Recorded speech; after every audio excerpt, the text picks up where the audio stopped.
సహాయం దయచేయమని, నీవే మాకు తోడుగా ఉండమని, ఈ చిన్ని ప్రార్థన ప్రాసని చేర్చుకుని ప్రార్థన ప్రతిఫలం దయచేయమని నీ కుమారుడు మా రక్షకుడు నజైన యేసుక్రీస్తు యొక్క నామమున అడిగి వేడుకుంటున్నాం తండ్రి, ఆమేన్.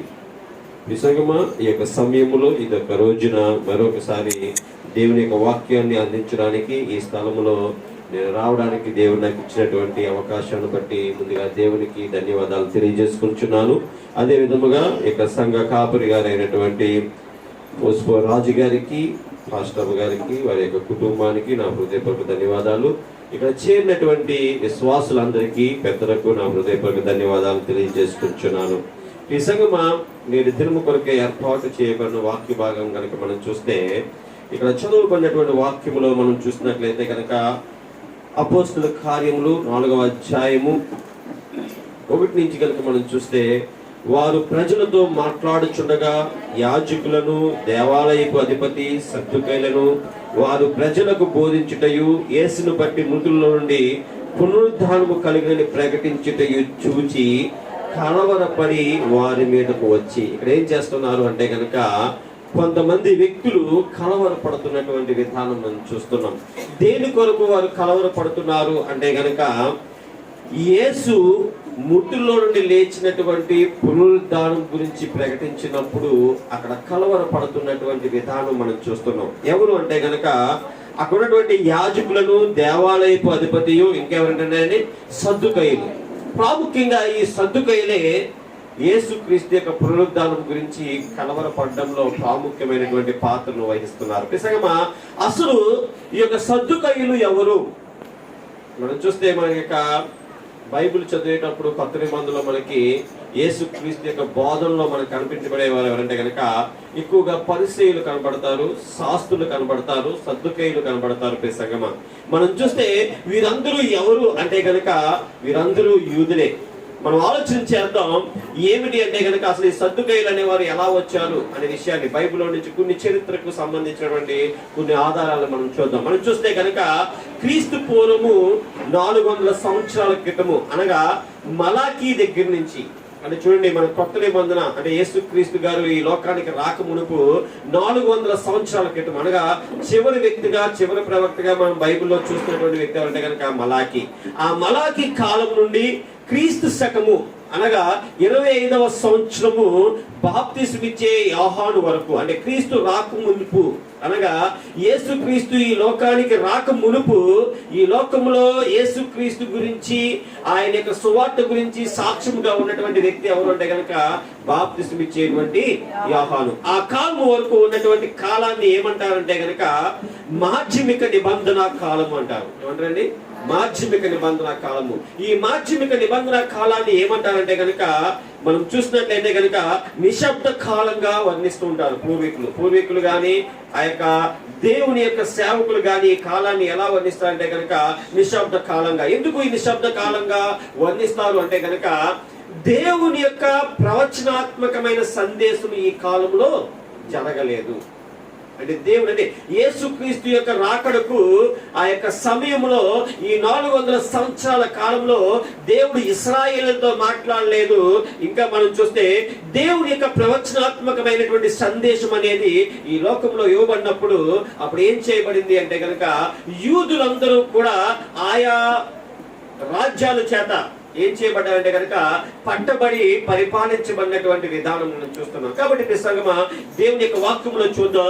దానియేలు గ్రంథము 8వ అధ్యాయము, దానియేలు గ్రంథము 8వ అధ్యాయము 20 వచనం నుంచి కనుక మనం చూస్తే కనుక అక్కడ ఉంది చూడండి. నీవు చూచిన 2 కొమ్ములు గల ఆ పొట్టేలున్నదే అది మాదీల యొక్కయు పారసీకుల యొక్కయు రాజులను సూచించుచున్నది. బొచ్చు గల ఆ మేకపోతు గేకుల రాజును దాని 2 కన్నులు మధ్యనున్న ఆ పెద్ద కొమ్ము వారి మొదటి రాజును సూచించుచున్నది. మనం చూసినట్లయితే కనుక ఇక్కడ ఎవరు కనబడుతున్నారంటే కనుక మహాదీయుల యొక్క పారసీకుల యొక్క రాజ్యములు కనబడుతున్నాయి. ఆ రాజ్యముల తర్వాత గ్రీకు రాజుల యొక్క రాజ్యము కనబడుతుంది. ఈ సంగమా ఇప్పుడు మనం చెప్పుకున్నటువంటి 400 సంవత్సరాల కాలంలో ఈ యొక్క యూదులను పరిపాలించడానికి, లేకపోతే యూదులు బానిసలుగా అయిపోవడానికి యూదుల మీద దండెత్తి వచ్చినటువంటి వారు ఎవరు అంటే కనుక గ్రీకులు. మనం చూస్తే చూడండి, మన బైబిల్ హిబ్రూ భాష నుంచి దేంట్లోకి తర్జుమా చేయబడిందండి? గ్రీకు భాషలోకి తర్జుమా చేయబడింది. మనం చూస్తే కనుక ఈ యొక్క గ్రీకు భాషకు ఎందుకు తర్జుమా చేయబడింది అని అంటే కనుక ఈ యొక్క 400 సంవత్సరాల కాలంలో గ్రీకులు వచ్చి పరిపాలన చేసినప్పుడు వారు ఏం చేయాలనుకున్నారు అంటే కనుక ఈ సంగమా వారి యొక్క సంస్కృతిని, వారి యొక్క భాషను, వారి యొక్క లిపిని అక్కడ ఉన్నటువంటి వారందరికీ కూడా నేర్పించాలి. మనం చూస్తే కనుక క్రీస్తు పూర్వము అలెగ్జాండర్ ఏం చేస్తున్నాడంటే కనుక యావత్ ప్రపంచాన్ని కూడా జయించి ఏక చక్రవర్తిగా ఉండాలి అని అనుకున్నటువంటి విధానంలో ప్రపంచాన్ని జయించుకుంటూ వెళ్ళిపోయేటువంటి వ్యక్తి, ఆ జయించుకుంటూ వెళ్ళిపోతున్నటువంటి ఆ వ్యక్తి ఏం చేస్తున్నాడంటే జయించిన ప్రతి రాజ్యంలో కూడా అతను ఏం చేస్తున్నాడంటే కనుక ఆ గ్రీకుల యొక్క సంప్రదాయాన్ని, లేకపోతే ఆ యొక్క విద్యను, లేకపోతే ఆ యొక్క సంస్కృతిని అక్కడ ఉన్నటువంటి ప్రజలపై వారు ఏం చేస్తున్నారంటే కనుక నేర్పిస్తున్నటువంటి విధానం. అటువంటి విధానంలోనే ఈ యొక్క పాత నిబంధన గ్రంథము హిబ్రీ భాషలో ఉన్నప్పుడు గ్రీకు భాషలోనికి తర్జుమా చేయడం అనేది జరిగింది. ఆ యొక్క సమయంలో ఎప్పుడైతే గ్రీకులు వచ్చి యూదులను పరిపాలించడం మొదలుపెట్టి ఆ యూదులపై వారి యొక్క సంస్కృతి, లేకపోతే వారి యొక్క ఆరాధించేటువంటి ఆరాధన, లేకపోతే వారి యొక్క ప్రభుత్వం వారి మీద ఎక్కువ అవుతున్నప్పుడు వారు ఏం చేశారంటే కనుక అప్పట్లో ఉన్నటువంటి ఒక యూదులలో కొంతమంది, అంటే భయభక్తులు కలిగినటువంటి, దేవుని యందు భయభక్తులు కలిగినటువంటి యూదులు గ్రీకులపై తిరుగుబాటు చేశారు. వారు ఎవరంటే కనుక హసీదీలుగా పిలువబడుతున్నారు. వారు ఎవరండి? హసీదీలు. ఈ హసీదీలు ఎవరు అంటే కనుక యూదులలో భక్తి పరులుగా కనబడుతున్నారు. ఈ హసీదీలు తిరుగుబాటు చేసినప్పుడు ఏమైంది అంటే కనుక కొన్ని వర్గాలు ఏర్పడ్డాయి. యూదుల్లో ఏమి ఏర్పడ్డాయి అంటే కొన్ని వర్గాలు ఏర్పడ్డాయి. ఆ వర్గాలే ఏమిటి అంటే కనుక ఆ వర్గాలు ఏంటంటే కనుక అవి తెగలుగా పిలువబడతాయి. యూదుల వర్గాలు తెగలుగా పిలువబడతాయి. ఆ తెగలు ఏంటంటే కనుక మొదటిగా పరిసయ్యులు అనే వాళ్ళు ఏర్పడ్డారు. ఈ పరిసయ్యులు ఏం చేస్తారంటే కనుక మోషే ధర్మశాస్త్ర గ్రంథాన్ని వారు బోధిస్తూ దాన్ని ఏం చేస్తుంటారని కనుక దాన్ని పాటిస్తూ ఉంటారు. మోషే ధర్మశాస్త్ర గ్రంథాన్ని ఏం చేస్తుంటారని బోధిస్తుంటారు. పరిసయ్యుల యొక్క పని అది. మనం చూస్తే కనుక ఇందులో ఇంకొకరు ఉన్నారు, జెలేతీయులు ఉన్నారు. ఈ జెలేతీయులు ఎవరు అంటే కనుక అప్పుడు జరిగేటువంటి గ్రీకుల యొక్క రోమా సామ్రాజ్యం యొక్క పరిపాలనలో వ్యతిరేకత కలిగి వారితో పోరాడేటువంటి వ్యక్తులుగా కనబడుతున్నారు. ఆ వ్యక్తుల్ని ఏమని పిలిచేవారంటే కనుక మనకు తెలిసినట్లుగా బందిపోట్లుగా పిలిచబడేవారు. ఆ బందిపోట్లు ఎవరు అంటే కనుక యేసుక్రీస్తు శిష్యుల్లో ఒకరైనటువంటి ఇస్కరియోతు యోధ, రెండవ వాడు యేసుక్రీస్తు తరపున యేసుక్రీస్తుకు బదులుగా విడిచిపెట్టబడినటువంటి బరబ్బా. ఈ ఇద్దరు కూడా బందిపోట్లుగా కనబడతారు. వీళ్ళు ఏమంటారంటే కనుక జెలేతీయులుగా పిలుస్తారు. తర్వాత మనం చూసినట్టే కనుక ఎస్సోనీయులు. ఈ ఎస్సోనీయులు ఎవరు అంటే కనుక వీరిని కుమ్రాన్ అని పిలుస్తుంటారు. ఈ కుమ్రాన్ అనే అర్థానికి కారణం ఏమిటి అంటే కనుక వీరు సన్యాస మతాన్ని కలిగి ఉంటారు. వీరు తెల్లని వస్త్రాలు వేసుకుని దేవుని యందు భయభక్తులతో వీరు ఏం చేస్తూ ఉంటారంటే కనుక చూడండి, ఇందాక మనం చూసాం కదా హసీదీలను పిలువబడ్డారు కదా, హసీదీలను ఫాలో అవుతూ చాలా క్రమబద్ధమైనటువంటి దేవుని యొక్క ఆచారాలు చాలా పర్ఫెక్ట్ గా పాటించేటువంటి వారు ఎవరు అంటే కనుక ఎస్సోనీయులుగా ఉన్నట్టు. తర్వాత చూసినటువంటి వారు ఎవరు అంటే కనుక హేరోదీయులు. హేరోదీయులు ఎవరంటే కనుక హేరోదు సామ్రాజ్యానికి మద్దతుదారులుగా ఉండేటువంటి హేరోదీయులుగా మనం కనబడుతుంటారు. తర్వాత చూసినటువంటి వారు ఎవరంటే కనుక శాస్త్రులు. ఈ శాస్త్రులు ఎవరంటే కనుక ప్రవక్తల గురించి చెబుతూ ప్రవక్తల పరిచర్యను ఈ లోకంలో సాగించేటువంటి శాస్త్రులుగా మనం చూస్తే కనుక యేసుక్రీస్తు పుట్టుక గురించి ఏ రోజు పిలిచినప్పుడు శాస్త్రులు వచ్చి ఆ యొక్క ప్రవచన భాగములు తీసి ఏం చేస్తున్నారంటే కనుక ఏదైతే ఎవరి కొరకైతే ఇర్మియా ప్రకటించాడు, యెషయా ప్రకటించాడు, యేసుక్రీస్తు కొరకు ప్రవచనాలు చెప్పారో ఆ ప్రవచనాలని చెప్పేటువంటి వ్యక్తులుగా ఎవరు ఉన్నారంటే కనుక శాస్త్రులు ఉన్నారు. చివరిగా ఎవరు అంటే కనుక సద్దుకయ్యులు. ఈ సద్దుకయ్యులు ఎవరు అంటే కనుక ఈ యొక్క యూదా సామ్రాజ్యంలో ధనికులుగా ఉండేటువంటి వర్గానికి చెందినటువంటి వారు సద్దుకైలు.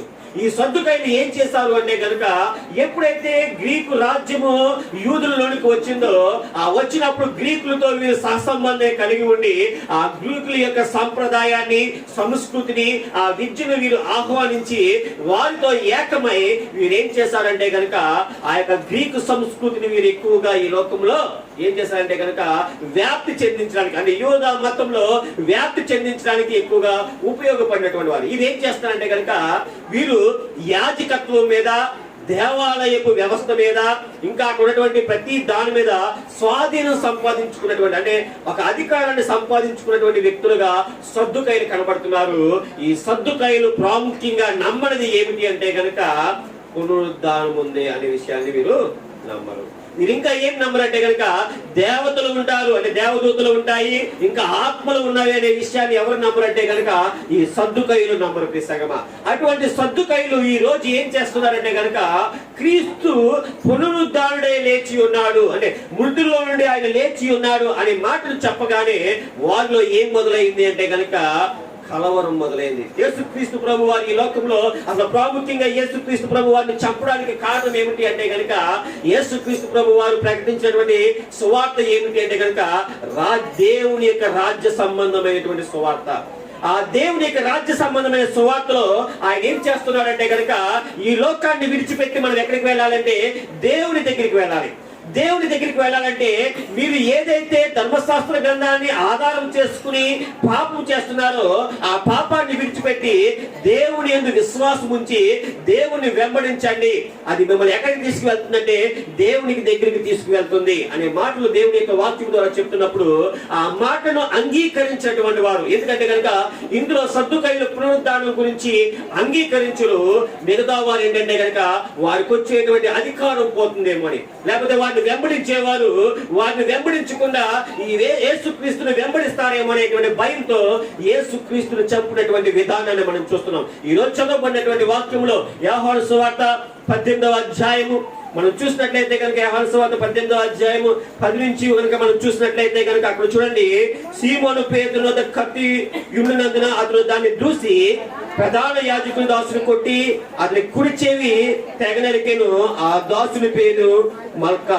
యేసు కత్తి వరలో ఉంచుము, తండ్రి నాకు అనుగ్రహించిన గిన్నెలోనిది నేను త్రాగుకుందునా అని పేతురుతో అని. నిజంగా యేసుక్రీస్తు ప్రభు వారు ఈ లోకానికి ఎందుకైతే వచ్చాడో, ఎందుకు వచ్చాడంటే కనుక ఆయన అనేక మార్లు చెప్తున్నాడు. ఏమని చెప్తున్నాడంటే కనుక నేను ఏం చేస్తానండి, తిరిగి లేస్తాను. మృతుల్లో ఎన్ని దినాలకి లేస్తా అంటే కనుక 3 దినాలకి, నేను చనిపోయిన తర్వాత 3 దినాలకి నేను లేస్తానని అనేక సార్లు ఆయన చెప్పడం మనం చూస్తున్నాం ప్రియసంగమా. కాబట్టి ఆయన తిరిగి లేస్తాను అనే మాటను ఆయన చెప్తున్నప్పుడు ఈయన అంటున్నట్లని ఈ లోకంలో చేయవలసినటువంటి ఆ యొక్క బలియాగం ఏదైతే ఉందో మనం చూస్తే కనుక చూడండి, ఆ యొక్క గెత్సెమనే తోటలో ఆయన ప్రార్థన చేస్తున్నప్పుడు నా గిన్నెను నా ఎదురు నుండి తీసివేయమంటే, నా యొక్క గిన్నె అంటే ఆ గిన్నెలో ఆయన పడుతున్నటువంటి శ్రమ కనబడుతుంది. ఆయన ఎంత వేదన పడుతున్నాడో ఆ వేదన, లేకపోతే ఆయన యొక్క మరణము అక్కడ కనబడుతుంది. కాబట్టి ఆ మరణాన్ని చూస్తున్నాడు. కాబట్టి ఇక్కడ అంటున్నాడు, నా గిన్నెలోనిది నేను తాగుకుందునా, అంటే నేను అనుభవించవలసినటువంటి ఆ యొక్క మరణాన్ని నేను అనుభవించకుండా ఈ లోకంలో దాన్ని తప్పించుకుంటానా. కాబట్టి నువ్వు ఆ పని చేయకు, ఎందుకంటే నేను పునరుద్ధానం అవుతేనే మీరు కూడా ఏం చేయబడతారు, పునరుద్ధానం. ఎందుకంటే యేసుక్రీస్తు లేపబడడం ద్వారా ఆయన ఈ లోకంలో యేసుక్రీస్తు లేపబడితేనే అనేక మంది లేపబడతారు. యేసుక్రీస్తు లేపబడకపోతే ఎవరు లేపబడరు. నిజంగా దీని గురించే ఇక్కడ ఉన్నటువంటి పేతురు ఒక సాక్షిగా ఉన్నాడు. ఆ సాక్షి మాట్లాడుతున్నటువంటి మాట కనుక మనం చూస్తే చూడండి, అపోస్తుల కార్యములు 3వ అధ్యాయము, అపోస్తుల కార్యములు 3వ అధ్యాయము 15వ వచనం నుంచి కనుక మనం చూస్తే కనుక అక్కడ చూసినప్పుడు మనం చూస్తే కనుక అక్కడ చూడండి, మీరు జీవాధిపతిని చంపిద్రి కానీ దేవుడి ఆయనను మృతుల్లో నుండి లేపిను, అందుకు మేము సాక్షులము. ఆయన ఏమంటారండి, అందుకు మేము. చూడండి, యేసుక్రీస్తును బంధించేటప్పుడు ఎవరున్నారంటే పేతురున్నాడు. ఆ బంధించేటప్పుడు పేతురు ఏం చేస్తాడంటే తన యొక్క కత్తిలో నుంచి తీసి ఆ యొక్క బంట్రోతి యొక్క చెవుని ఆయన ఏం చేస్తున్నాడండి, నలుగుతున్నటువంటి విధానం చూస్తున్నాం. అంటే యేసుక్రీస్తును బంధించేటప్పుడు ప్రత్యక్షంగా ఉన్నటువంటి సాక్షి ఎవరు అంటే కనుక, అంటే దాన్ని అడ్డగిచ్చేటువంటి వ్యక్తి ఎవరు అంటే కనుక పేతురు. ఆ పేతురే ఈ రోజు చెప్తున్నాడు, యేసుక్రీస్తు మృతుల్లో నుండి లేచినటువంటి సాక్షులు ఎవరు అంటే కనుక మేమే. ఆ సాక్షులు ఎవరు? మేమే. కాబట్టి సంగమా, యేసుక్రీస్తు ప్రభు వారు మృతుల్లో నుండి లేచాడు అనేటువంటి వాక్యాన్ని వారు ప్రకటిస్తున్నప్పుడు, ఆ యొక్క సువార్తను ప్రకటిస్తున్నప్పుడు ఏమవుతుందంటే, మృతులకు పునరుద్ధానం ఉంది అనే సువార్త ఈ లోకంలో ప్రకటింపబడితే కనుక అనేక మంది ఈ యొక్క పేతురును లేకపోతే దేవుని యొక్క సృష్టిలను వెంబడిస్తారేమనే యొక్క భయం ఏర్పడి ఆ సద్దుకైల్లో వచ్చింది ఏమిటి అంటే కనుక కలవరం వచ్చింది. ఎందుకంటే కనుక చూడండి, మనం అక్కడ చూసినట్లయితే కనుక 4వ అధ్యాయము 3వ వచనం కనుక చూసినట్లయితే కనుక, వారిని బలత్కారంగా పట్టుకొని సాయంకాలం అయినందున మరినాటి వరకు వారిని కావల్లో ఉంచిరి. వాక్యము విన్న వారిలో అనేకులు నమ్మిరి. వారిలో పురుషుల సంఖ్య ఇంచుమించు 5,000 మంది. మనం చూస్తే కనుక పురుషుల సంఖ్య 5,000 మంది అయితే, ఇంకా వాక్యం విన్న వారి సంఖ్యలో స్త్రీల సంఖ్య ఎంత ఉంటుంది సంగమా? మనం ఆలోచన చేద్దాం. అంటే యేసుక్రీస్తు యొక్క పునరుద్ధానపు వాక్యమును వారు బోధిస్తుండగా అక్కడ ఒక వ్యక్తికి స్వస్థత జరిగింది. ఆ వ్యక్తి ఎవరు అంటే కనుక చూడండి, మనం చూసినట్లయితే కనుక 3వ అధ్యాయము 1వ వచనం నుంచి కనుక మనం చూసినట్లయితే కనుక అక్కడ కనబడుతుంది. చూడండి, పగలు 3 గంటలకు ప్రార్థనా కాలమున పేతురును యోహాను దేవాలయం యొక్క ఎక్కి వెళ్ళుచుండగా పుట్టినది మొదలుకొని కుంటివాడైన ఒక మనుషుడు మోసుకొని పోవచ్చునను. వాడు దేవాలయంలోకి వెళ్ళిన వారిని భిక్షమడుటకు కొందరు ప్రతిదినము వారిని శృంగారమును దేవాలయపు ద్వారమునందున ఉంచిరి. పేతురు యోహాను దేవాలయంలో ప్రవేశింపబోయినప్పుడు వారిని చూచి భిక్షమనగా పేతురు యోహాను వారిని తేరి చూచి మా తట్టు చూడమనిరి. మనం చూస్తే కనుక ఈ సంగమా అక్కడ ఎవరు ఉన్నారు అంటే కనుక పుట్టినది మొదలుకొని కుంటి వాడైనటువంటి ఒక మనిషి ఉన్నాడు. ఆ మనుషుని ఎక్కడ పెడుతున్నారంటే కనుక దేవాలయంలో శృంగారం అనే దేవాలయపు ద్వారం నద్ద పెడుతున్నారు. ఆ ద్వారం నద్ద పెట్టినప్పుడు ఆ వ్యక్తిని వారు ఏం చేస్తున్నారు అంటే కనుక ఈ యొక్క పేతురు యోహాను ఏం చేస్తున్నారంటే కనుక స్వస్థపరుస్తున్నారు.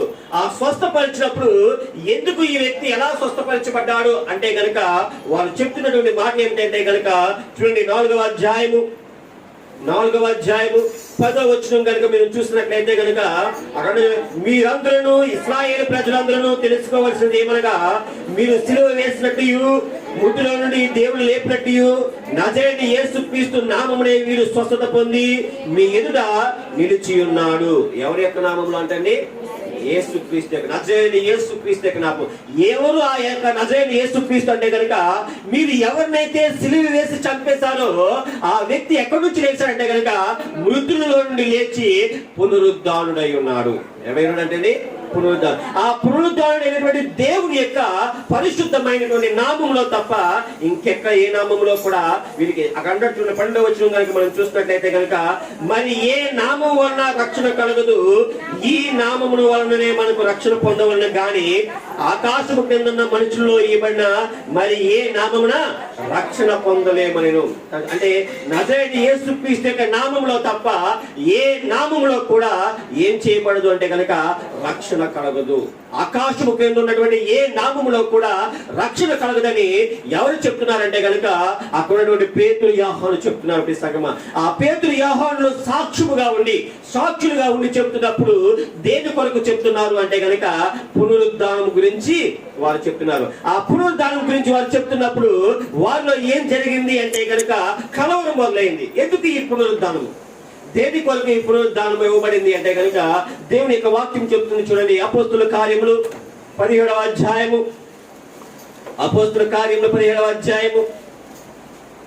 31వ వచనంలో కనుక మనం చూసినట్లయితే కనుక అక్కడ చూడండి, ఎందుకనగా తాను నియమించిన మనుషుని చేత నీతిని అనుసరించి భూలోకములకు తీర్పు తీర్చబోయే యొక్క దినము నిర్ణయించి ఉన్నాడు.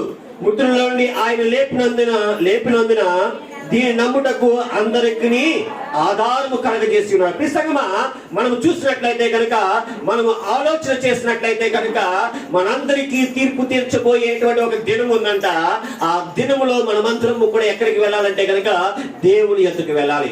ఆ దేవుని ఎద్దుకు వెళ్ళాలి అంటే కనుక ఈ లోకములో ఒక వ్యక్తి ముందుగా లేవాలి. ఆ ముందు లేచినటువంటి వ్యక్తి ఎవరు అంటే కనుక ప్రభు అయినటువంటి యేసుక్రీస్తు. మనం చూస్తే కనుక దేవుని యొక్క వాక్యము చెప్తుంది, ఈయన ముందుగా లేచి ఏం చేస్తాడంటే కనుక అందరూ లేపబడడానికి, అందరూ ముద్దుల పునరుద్ధానము జరగడానికి ఎవరు ఆధారమై ఉన్నారంటే కనుక ప్రభు అయినటువంటి యేసుక్రీస్తు. ఇక్కడ అన్నారు చూడండి, అక్కడ అన్నారు చూడండి, మనం చూసినట్లయితే ఆయన లేపినందున దీనిని నమ్ముటకు అందరికీ ఆధారము కలగజేయబడును. అంటే దేన్ని నమ్మడానికి ఆధారం కలగజేస్తానంటే కనుక క్రీస్తు మృతుల్లో నుండి లేచి పునరుద్ధారుడు అయ్యాడు అని చెప్పడానికి అర్థం ఎవరు ఆధారమై ఉన్నారంటే కనుక క్రీస్తు ఆధారమైన. నిజంగా ఈ రోజు మన యొక్క పాప సంబంధమైనటువంటి జీవితం నుండి మరణం అనేటువంటి ముళ్ళు విరచబడాలి అంటే కనుక ప్రతి ఒక్కరూ కూడా పునరుద్ధానం చెందాలి. పునరుద్ధానం అంటే అర్థం ఏమిటి అంటే కనుక క్షయమైనది అక్షయమైనదిగా లేపబడాలి. క్షయమైనది ఎలా లేపడాలంటే అక్షయమైనది. అంటే ఈ క్షయమైనటువంటి పాప సంబంధమైనటువంటి జీవితము ఎలా లేపబడాలి అంటే కనుక ఎలా లేపడాలంటే అక్షయమైనదిగా లేపబడాలి. అక్షయమైనదిగా లేపబడాలంటే మనం ఈ లోకంలో ఎలా ఉండాలి, ఎక్కడికి రావాలి అంటే కనుక చూడండి, యోహాను సువార్త 3వ అధ్యాయము 18వ వచనం కనుక మనం చూసినట్లయితే కనుక యోహాను సువార్త 3వ అధ్యాయము 18వ వచనం కనుక మనం చూస్తే కనుక అక్కడ నుంచి అంటున్నాడు చూడండి, ఆయన యందు విశ్వాసం ఉంచి వారికి తీర్పు తీర్చబడదు, విశ్వాసపని వాడు దేవుని అద్వితీయ కుమారుని నామమందు విశ్వాసం ఉంచలేదు కనుక వానికి ఇంతకు మునిపే తీర్పు తెచ్చబడను. ఆ తీర్పు ఇదే, వెలుగు లోకములోనికి వచ్చును గాని తన క్రియలు చెడ్డవైనందున మనుషులు వెలుగును ప్రేమింపక చీకటినే ప్రేమించిరి. దుష్కార్యము చేయి ప్రతివాడు వెలుగును ద్వేషించును, తన క్రియలు దుష్క్రియలుగా కనపడకున్నట్లు వెలుగునొద్దకు రాడు. నిజంగా ఈ రోజు క్షయమైనటువంటి శరీరము అనగా పాప సంబంధమైనటువంటి శరీరం ఏమై ఉంది అంటే కనుక దుష్క్రియలతో నిండి ఉంది. ఆ దుష్క్రియలతో నిండి ఉన్నవాడు ఎక్కడున్నాడంటే కనుక పాపపు చీకట్లో ఉన్నాడు. ఎక్కడున్నాడండి? ఆ పాపపు చీకట్లో ఉన్నవాడు తీర్పులోనికి రావాలంటే తీర్పులోనికి రావడానికి వాడు ఇష్టం ఉండదండి. ఎక్కడికి రావాలంటే కనుక వెలుగు దగ్గరికి రాడు. ఎందుకంటే రక్షణలోనికి రావడానికి వాడు ఏం చేయబడతాడంటే కనుక భయపడుతూ ఉంటాడు. కాబట్టి అంటాడు ఇంకా చూడండి, ఇక్కడ 21 వచనం చూస్తే కనుక సత్యవంతుడైతే తన క్రియలు దేవుని మూలముగా చేయబడి ఉన్నవని ప్రత్యక్షపరచబడినట్లు వెలుగు నొద్దకు వచ్చును. ఎవరు వస్తారంటే సత్యవంతుడు. అంటే కనుక ఇప్పుడు ఇక్కడ ఎవరు కనబడుతున్నారు అంటే కనుక దుష్క్రియలు చేసేటువంటి వారు, సత్యవంతుడు ఇద్దరు కనబడుతున్నారు. ఈ ఇద్దరు ఎవరంటే కనుక ఒకడు చీకటి సంబంధి చీకటిలో ఉంటాడు, వెలుగులోనికి రాడు. ఒకడు వెలుగు సంబంధి చీకటిలో ఉండడు, వెలుగులోనికి వస్తాడు. మనం చాలా జాగ్రత్తగా గమనించాలి. ఒకడు దుష్క్రియలు చేయవాడు చీకటి సంబంధి, వాడు చీకటిలోనే ఉంటాడు కానీ వెలుగులోనికి రాడు. సత్యవంతుడైన వాడు వెలుగు సంబంధి, ఆడు వెలుగులో ఉంటాడు కానీ చీకటిలో ఉండడు అనే విషయాన్ని మనం చాలా అంటే ఇక్కడ పునరుద్ధానం ఎవరికి జరుగుతుంది అంటే కనుక ఆ పునరుద్ధానము ఇద్దరికి జరుగుతుంది. ఎవరికి జరుగుతుంది అంటే కనుక ఎవరికండి? నీతిమంతులకు అనీతిమంతులకు ఇద్దరికి జరుగుతుంది. అన్నాడు క్షయమైనది అనగా దుష్క్రియలతో కలిగి ఉన్నది. క్షయమైనది అనగా దుష్క్రియలతో కలిగి ఉన్నది. అక్షయమైనది అనగా సత్యవంతమైనది. అంటే దుష్క్రియలను విడిచిపెట్టి సత్యంలోనికి ఎవరైతే వస్తారో, సత్యంలోనికి ఎవరైతే ప్రవేశిస్తారో వారు అక్షయులుగా ఉంటారు. ఎప్పుడైతే అక్షయతను ధరించుకుంటారో మరణపు ముళ్ళును విరుస్తారు. అక్షయతను ధరించుకోకపోతే గనక, చీకట్లో దుష్కార్యాలు కలిగి ఉంటే గనక మీ మరణపు ముళ్ళును మీరు విరవలేరు.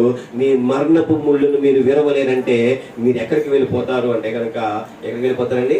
నిత్య నరకంలోనికి వెళ్ళిపోతారు. మరి పునరుద్ధానం ఎవరెవరికి జరుగుతుంది? పునరుద్ధానం ఎవరెవరికి జరుగుతుంది అనే విషయాన్ని కనుక మనం చేసినట్లయితే కనుక చూడండి, అపోస్తుల కార్యములు 24వ అధ్యాయము 15వ వచనం కనుక మనం చూసినట్లయితే కనుక అపోస్తుల కార్యములు 24వ అధ్యాయము 15వ వచనం కనుక మనం చూసినట్లయితే కనుక అక్కడ అంటున్నాడు చూడండి, చూడండి అమ్మా, ధర్మశాస్త్రం నందును ప్రవక్తల గ్రంథముల యందును రాయబడి ఉన్నవన్నీ నమ్మి నీతిమంతులకును అనీతిమంతులకును పునరుద్ధానము కలుగబోచున్నదని మీరు నిరీక్షించుచున్నట్టు నేను కూడా దేవుని యందు నిరీక్షించి వారు మెతబాదమని పేరు పెట్టి ఈ మార్గము చెప్పున నా పితరుల దేవుని సేవించుచున్నానని వారి ఎదుట ఒప్పుకోను. ఎవరు చెప్తున్నారంటే కనుక పౌలు చెప్తున్నారు. ఎవరెవరికి పునరుద్ధానం కలుగుతుందంటే కనుక నీతిమంతులకి పునరుద్ధానం కలుగుతుంది, అనీతిమంతులకి పునరుద్ధానం కలుగుతుంది. నిజంగా మనం అనుకుంటున్న పునరుద్ధానం అంటే రక్షింపబడ్డ వారికే పునరుద్ధానం కలుగుతుంది అనుకుంటున్నాం. కాదండి, పునరుద్ధానం ఎవరికి జరుగుతుందండి? నీతిమంతులకి జరుగుతుంది, అనీతిమంతులకి జరుగుతుంది. ఎప్పుడైతే మనము తిరిగి లేచి దేవుని యొక్క తీర్పులోకి వెళ్తామో అక్కడ ఎలా ఉంటాము అంటే కనుక చూడండి, దానియేలు గ్రంథము 12వ అధ్యాయము, దానియేలు గ్రంథము 12వ అధ్యాయము 2వ వచనం నుంచి కనుక మనం చూసినట్లయితే కనుక అక్కడ ఉంటుంది చూడండి. మరియు సమాధులలో నిద్రించిన అనేకులు మేలుకొందురు, కొందరు నిత్య జీవము అనుభవించుటకును, కొందరు నిందాపాలగుటకును, నిశ్చయముగా హేయులగుటకును మేలుకొందురు. సమాధుల్లో ఉన్నవారు పునరుద్ధానం మృతులు లేస్తారు, పునరుద్ధానమై లేస్తారు. ఆ లేచిన వారు ఎలా లేస్తారంటే కనుక నీతిమంతులుగా కొంతమంది లేస్తే కనుక నీతిమంతులు ఏమవుతారంటే కనుక నిత్య జీవమును అనుభవించడానికి లేస్తారు. కొంతమంది అనీతిమంతులుగా లేస్తారు. అనీతిమంతులుగా లేచేవారు ఎలా ఉంటారంటే కనుక నిందాపాలకుటకును, నిత్యము హేయులకుటకు వారు లేస్తారు అని దేవుని యొక్క వాక్యం చెప్తుంది ప్రియసంగమా. కాబట్టి ఈ రోజు మనము ఏ విధముగా లేచేటువంటి వారుగా ఉన్నాము, దీని కొరకు దేవుని యొక్క వాక్యం ఏం చెబుతుంది అంటే కనుక 4వ వచనంలో కనుక మనం చూస్తే కనుక ఆ 4వ వచనం పునరుద్ధానం గురించి మాటలో 4వ వచనంలో చెప్తారు చూడండి. దానియేలు, నీవు ఈ మాటలను మరుగు చేసి అంత్యకాలము వరకు ఈ గ్రంథమును ముద్రింపుము. చాలా మంది నలుదిశలు సంచరించినందున తెలివి అధికమగును అని నాతో మాట్లాడు గాబ్రియేలు నాతో చెప్పాను. మన చేత ఏమవుతుందంటే దేవుని యొక్క పునరుద్ధానం గురించినటువంటి మాటల గురించి దానియేలు చెప్తున్నారు. నిజంగా ఈ దానియేలు యొక్క గ్రంథము చూస్తే కనుక ఈ దానియేలు ఎప్పటి వాడు అంటే కనుక క్రీస్తు పూర్వం 483 సంవత్సరాల క్రితం అయిపోయింది. ఎప్పుడంటే 483 సంవత్సరాల క్రితమే ఎప్పుడు గురించి చెప్పబడింది అంటే కనుక క్రీస్తు రాకడ గురించి చెప్పబడ్డాడు. ఆయన దర్శనంలో, దానియేలు దర్శనంలో ఏం చెప్తున్నాడండి? క్రీస్తు రాకడ గురించి చెప్తున్నాడు. క్రీస్తు రాకడకు ముందు గ్రీకులు ఏ విధముగా అయితే ఈ యొక్క యూదుల యొక్క రాజ్యాన్ని స్వాధీనం చేసుకుంటారో ఆ యొక్క దర్శనాన్ని చెప్తున్నాడు. ఇంకా ఏం చెప్తున్నాడు కనుక క్రీస్తు వచ్చి వెళ్ళిపోయిన తర్వాత, ఆయన మృతుడైన తర్వాత అంతమంది మనమందరము కూడా ఏ విధముగా మృతుల్లో నుండి పునరుద్ధానం అవుతామో, ఎటువంటి పునరుద్ధానం చేయబడతామో ఆ పునరుద్ధానం గురించి చెప్పి దాన్ని ముద్రించి ఈ గ్రంథంలో రాస్తున్నాడు. ఎందుకంటే కనుక తెలివైన వారు నలుదిశలా ప్రయాణం చేసి ఏమైపోతారండి? నలుదిశలా ప్రయాణం చేసినటువంటి తెలివైన వారు ఎక్కువైపోతారంట. ఆ తెలివైన వారు ఎక్కువైపోయి ఏం చేస్తారంటే కనుక దేవుని యొక్క వాక్యంలో చెప్పవలసినటువంటి ప్రాముఖ్యమైన విషయం ఏంటంటే కనుక మృతుల పునరుద్ధానం గురించి చెప్పాలి. ఆ మృతుల పునరుద్ధానం గురించి వదిలేసి ఏం చెప్తారంటే కనుక నువ్వు దేవుని దగ్గరికి రా, నువ్వు దేవుని దగ్గరికి వస్తే నీకేమవుతుంది?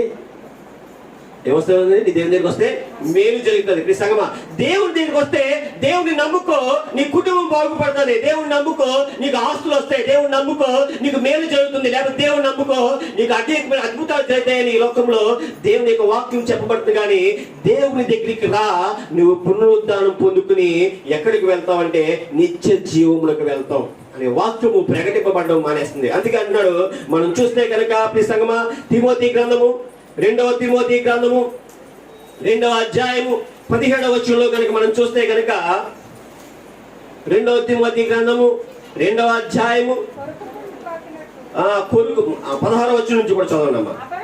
అపవిత్రమైన ఒట్టి మాటలకు విముఖుడై ఉండుము. అట్టి మాట్లాడే వారు మరి ఎక్కువగా భక్తిహీనులగుదురు. కొలుకు పుండు ప్రాకునట్టు వారి మాటలు ప్రాకును. వాళ్ళు హుమనైనను ఫిలోతును ఉన్నారు.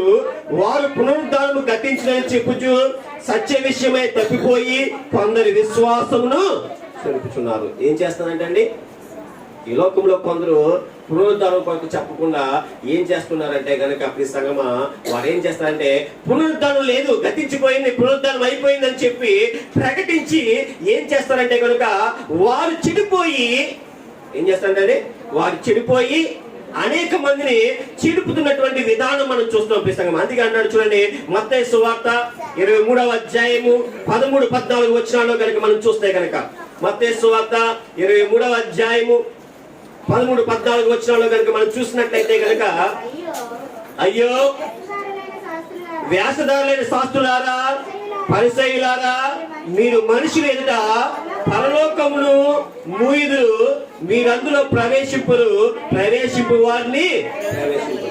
ఎవరంటే అండి? అయ్యో శాస్త్రులారా, ఎవరంటే వీళ్ళు వేషధారులారా, వేషధారులైనటువంటి శాస్త్రులారా, పరిచయులారా. మీరేం చేస్తారంటే పరలోకాన్ని మూసేస్తారు. మీరు పరలోకాన్ని మూసేసి ఆ పరలోకానికి మీరు వెళ్ళేవారిని వెళ్ళరు. ఎందుకంటే కనుక వీరికి ఏం కావాలి అంటే కనుక ఇందాక చూడండి, అక్కడ పేతురును యోహాను ఎందుకు పట్టుకున్నారంటే కనుక నిజమైనటువంటి దేవుని యొక్క వాక్యము, ఒక వాక్యము ప్రకటింపగానే ఇంచుమించుగా పురుషులలో 5,000 మంది ఒక్కసారి మారు మనసు పొందారు. అంటే 5,000 మంది కాకుండా ఇంకా ఎంతమంది ఉన్నారో, ఇలాగ అనేక మంది మారిపోతే వారి అధికారం ఏమైపోతుందంటే కనుక వారి అధికారం పోతుంది. ఏమైపోతుందండి? వారి అధికారం పోతుంది. వారి అధికారం పోతుందేమో అనే భయం అక్కడ కలవరం ఎందుకు వచ్చింది? ఆ యొక్క సద్దుకయ్యుల్లో, లేకపోతే అక్కడ పరిసయ్యుల్లో, అక్కడ యాజకుల్లో, లేకపోతే ఆ యొక్క దేవాలయ అధికారుల్లో ఆ యొక్క కలవరం ఎందుకు వచ్చింది అంటే కనుక వారికి ఏం పోతుంది అంటే కనుక వారిని వెంబడించేటువంటి వ్యక్తులు కోల్పోతే వారికి ఉన్నటువంటి జీవనాధారము, లేకపోతే వారికి ఉన్నటువంటి అధికారం ఈ లోకంలో పోతుంది అనేటువంటి ఒక భయము వాళ్ళు కలిగింది. కాబట్టి ఆ కలవరము చేత ఈ సంగమా ఈ రోజు వారు ఏం చేస్తున్నారంటే కనుక అక్కడ ఉన్నటువంటి శిష్యులను వారు బంధిస్తున్నారు. ఆ పునరుద్ధానం గురించి చెప్పకుండా ఆటంకపరుస్తున్నటువంటి విధానం చూస్తున్నారు. ఈ సంగమా ఇక్కడ చదివినటువంటి 2వ తిమోతిలో చూసినట్లయితే కనుక పునరుద్ధానం గురించి చెప్పకపోతే కనుక మనలో కలవరం మొదలవుతుంది.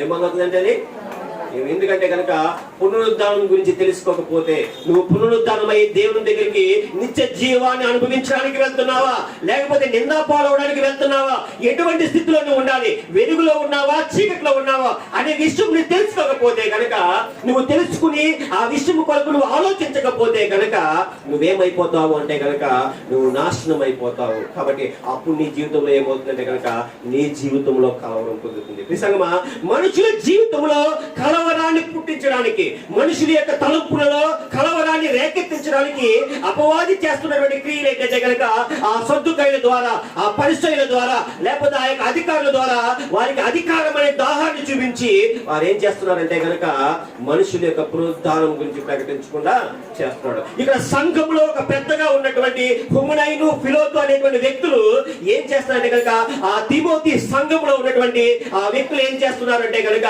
ఆ పునరుద్ధానం లేనటువంటి అయిపోయింది, గతించిపోయింది అనేటువంటి వాక్యాన్ని బోధించేటువంటిగా సాతాను ప్రేరేపిస్తున్నాడు. కాబట్టి మనుషుల్లో ఏమవుతుందంటే కలవరం పొందుతుంది. ఆ కలవరం పొందితే పౌలు ఏం చేస్తుందో తెలిసింది. ఆ యొక్క వ్యక్తులు ఏం చేస్తుంటే కనుక మొదటి తిమోతికి రాసిన పత్రిక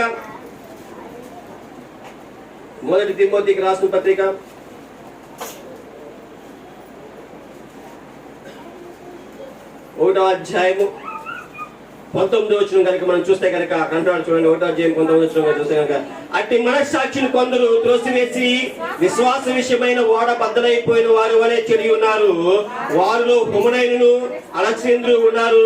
వీరు దూషింపకుండా శిక్షింపబడుటకే వీటిని సాతానుకు అప్పగించుకుని. పౌలు అంటున్నాడు, ఎవరికి అప్పగిస్తాడంటే వారిని దూషించలేదంట, వారిని నిందించలేదంట, వారికి శిక్షకు అప్పగించుకో. వారు ఏం చేశారంటే కనుక శిక్షించడానికి ఎవరికి అప్పగిస్తాడండి అంటే అటువంటి వారిని, అంటే చూడండి అబద్ధ బోధన చేసేటువంటి వారిని పౌలు ఏం చేస్తున్నాడంటే సంఘంలో నుంచి వెలివేస్తున్నటువంటి విధానం. ఎందుకంటే అధికారము కొరకు, వారి యొక్క స్వలాభము కొరకు వారిని వెంబడించేటువంటి వ్యక్తుల్ని కూడా తీసుకువెళ్ళడానికి, ఒక అధికారం సంపాదించుకోవడానికి ఇక హుమనైను, ఫిలోతు అనేవారు ఎలాగైతే, అలెగ్జాంద్రు అనేవారు ఎలాగైతే ప్రయత్నం చేస్తున్నారో అలాగే సంఘంలో దేవుని యొక్క సన్నిధిలో ఉన్నటువంటి ఆ పరిసయ్యులు, శాస్త్రులు, లేకపోతే ఆ యొక్క సద్దుకైలు చేసేటువంటిది కూడా ఏంటంటే కనుక అధికారము కొరకే. ఈ అధికారం కొరకే వీరు ఏం చేస్తున్నారంటే కనుక నిజమైనటువంటి దేవుని యొక్క ధర్మశాస్త్రాన్ని బోధించకుండా వారు ఏం చేస్తున్నారంటే కనుక అన్యాయపు బోధన ప్రకటిస్తూ, అన్యాయమైనటువంటి బోధనలు చేస్తూ వారు ఏం చేస్తారంటే పరలోకాన్ని మూసేస్తున్నారు. వారు పరలోకాన్ని మూసేసి వారు పరలోకం వెళ్ళడానికి ఇష్టపడతలేదు, కానీ వెళ్ళే వారిని కూడా వారు, ఎందుకంటే పునరుద్ధానమే లేదంటారు ఎవరంటే కనుక సద్దుకైలు. పునరుద్ధానమే లేదని వాళ్ళు పరలోకం వెళ్ళడానికి ఇష్టం ఉంటుందా అంటే కనుక పరలోకం ఇష్టం. అటువంటి వారు ఏం చేస్తారంటే పరలోకం గురించి వారు మాట్లాడడం ప్రిసంగమా. ఎందుకంటే వారికి ఆత్మలు ఉన్నాయని, లేకపోతే దేవదూతలు ఉన్నాయని, పరలోక సంబంధమైనటువంటి పునరుద్ధానం జరుగుతుందని, ఆ పరలోకానికి నిత్య జీవం అనుభవించడానికి వెళ్తామనేటువంటి నమ్మకం లేనప్పుడు వారు పరలోకాన్ని నమ్మరు. ఆ పరలోకాన్ని నమ్మినప్పుడు వారు ఏం చేస్తారు?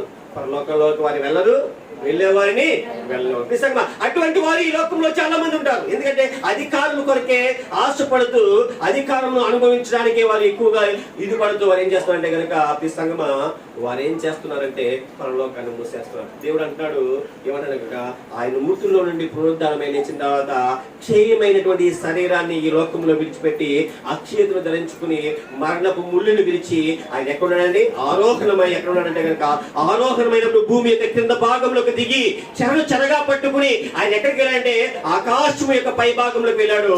అక్కడ ఎక్కడున్నాడంటే కనుక దేవుని యొక్క కుడి పార్శ్వం మీద కూర్చున్నాడు.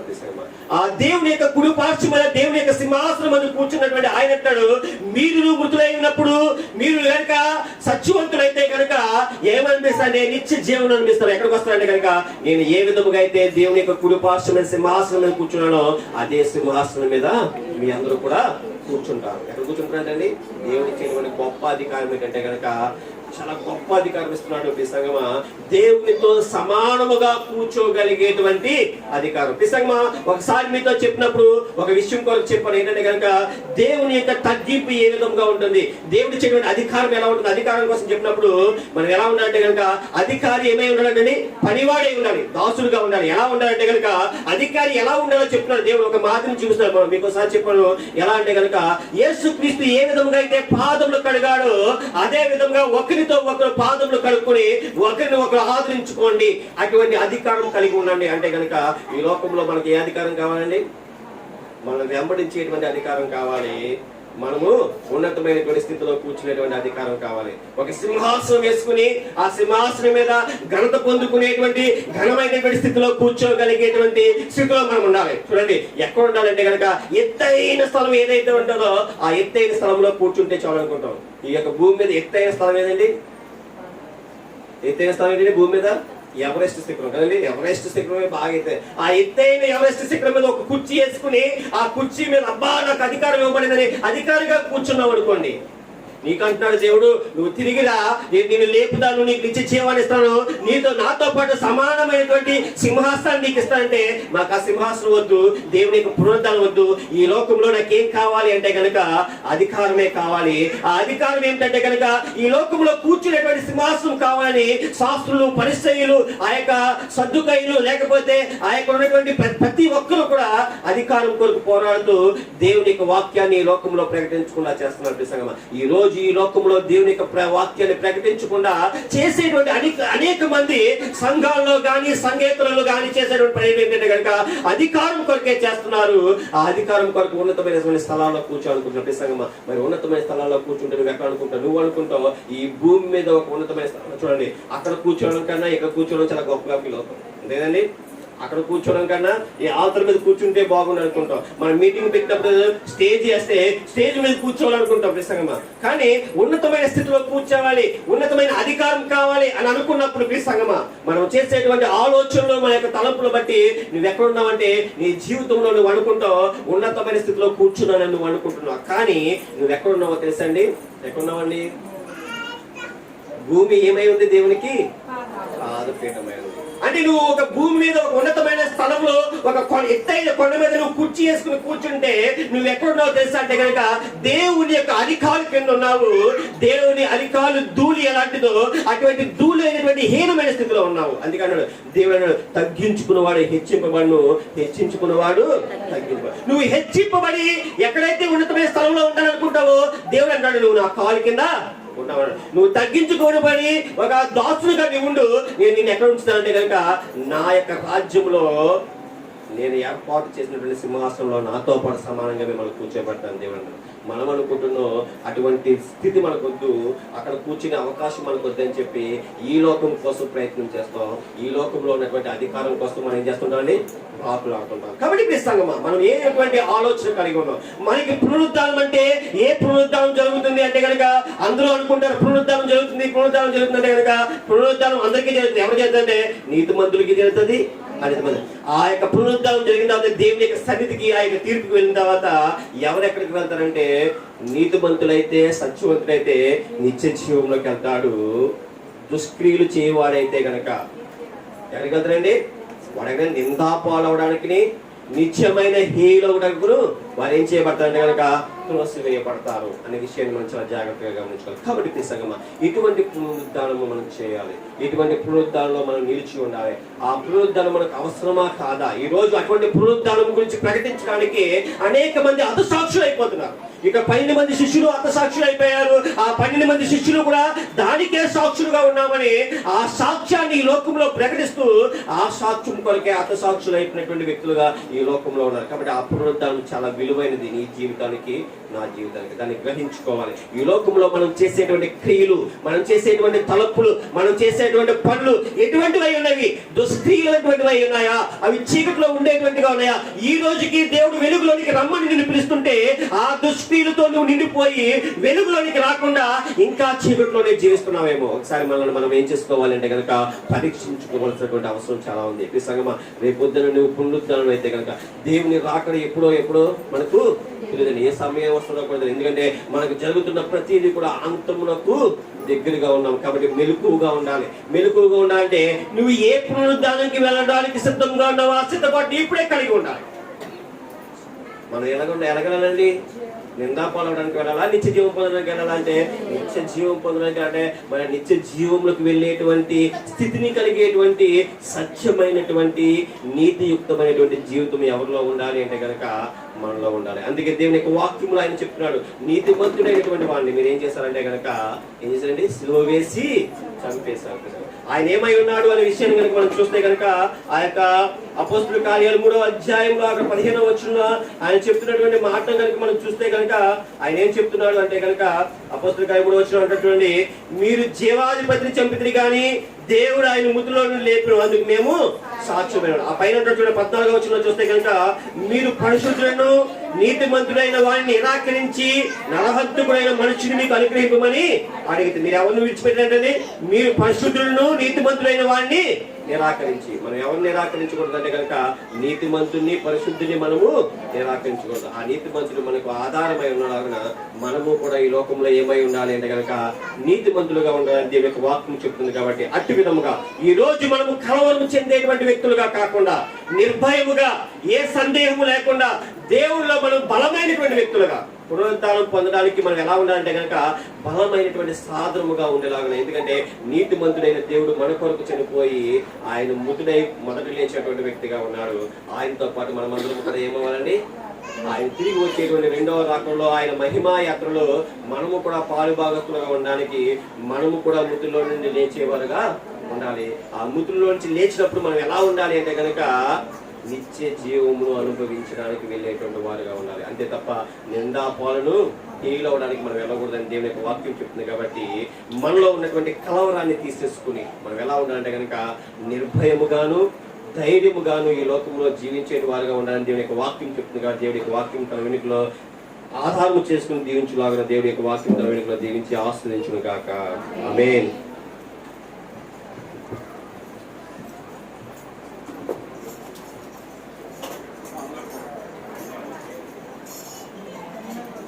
Right.